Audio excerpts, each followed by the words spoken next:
in our studio, have an Army veteran, and Shelane Etchison, who joins us. Good to see you. Hi, good to see you. She's trying to break through the two-party system, right? Because she's running for Congress as an independent from North Carolina. That's right. You're here in New York. So how do you do that? I mean, why is now the time? We hear people coming in say, I'm sick of the two parties, but you think you can take advantage of it in North Carolina. How? Well, let me be clear. We are breaking history right now. I am actually the first person in North Carolina history to qualify for the ballot as an independent or unaffiliated candidate at the congressional level. So you ask how to do it. Hey, this is the first time that we're even giving voters in the state this option to begin with.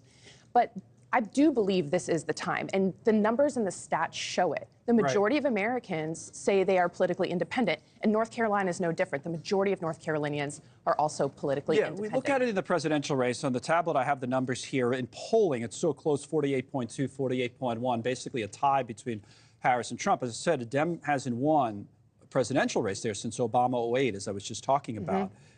But it's always close. So for you, how do you take advantage of the fact that a lot of people, there's a lot of independents in North Carolina, but a lot of unaffiliated voters, more than any other swing state, I think. How do you take advantage of that? What's something you don't like, for example, about Republicans? Something you don't like about Democrats? Give me Republicans first. What don't you like? Well, I think Give me one. Well, Republicans right now, I think, are really missing the mark on reproductive rights, for example. And we're seeing that time and time again in different state referendums. So you're pro-choice? I am a pro-choice candidate, yes. I'm also 5 months pregnant, and I say that as being pro-choice. So I think Republicans are really losing ground with moderate, common sense voters there.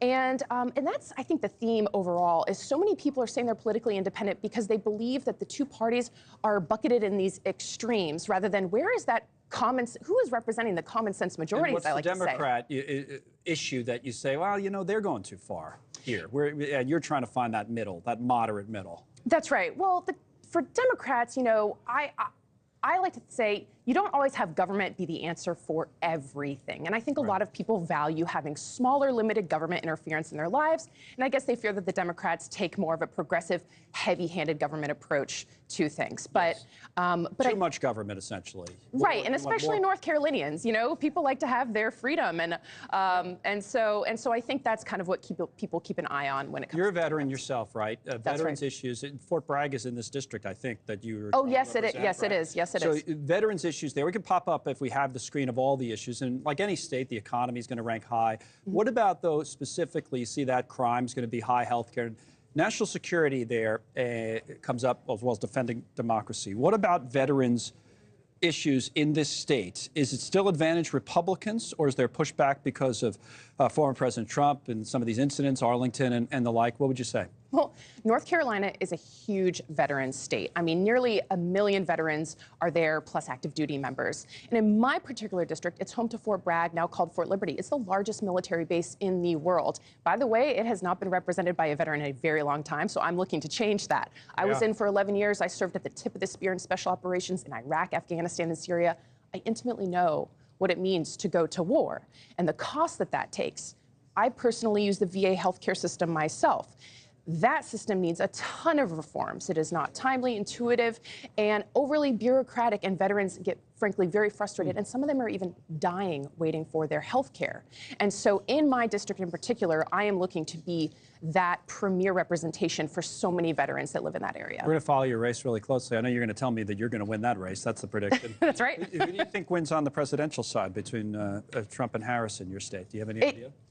No, it really, really is a toss-up. I think it's going to come down to turnout.